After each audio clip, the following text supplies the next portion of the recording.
আরও এক বছর পর আগরতলা পুর নিগমের নির্বাচন যত এগিয়ে আসছে ততই নিগমবাসীর মধ্যে ক্ষোভ বৃদ্ধি পাচ্ছে। বিশেষ করে কিছু কিছু ওয়ার্ড এলাকার বাসিন্দাদের মধ্যে ক্ষোভ ক্রমশ বৃদ্ধি পাচ্ছে।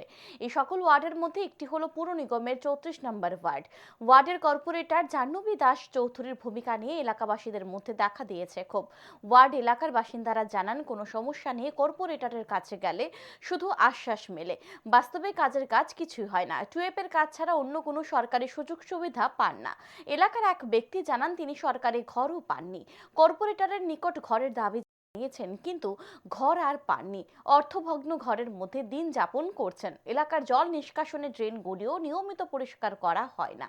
এলাকার অপর এক ব্যক্তি জানান, এলাকার রাস্তার পাশে ড্রেনগুলির উপর স্ল্যাব দেওয়ার কথা ছিল, কিন্তু এখনো স্ল্যাব দেওয়া হয়নি। এলাকার রাস্তাটিও ক্রমশ চলাচলের অনুপযোগী হয়ে যাচ্ছে। 15 থেকে 20 দিন পর পর এলাকার ড্রেনগুলি পরিষ্কার করা হলেও সঠিকভাবে পরিষ্কার করা হয় না। কর্পোরেটরের দেখাও পাওয়া যায় না।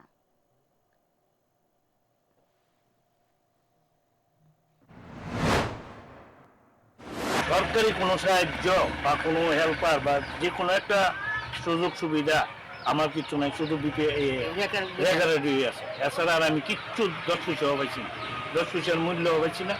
2000 চিকিৎসা করুন এটাও সময়ে পাই না। ওই টাকা জল দেওয়া মহিল ওয়ার্ড 34 কাউন্সিলর জাহ্নবী রাজত্ব আচ্ছা মহিল কি আর খবর না হলে তো কিছু করার নাই। বিজেপি বুথ পাইব জিতবো, তারপরে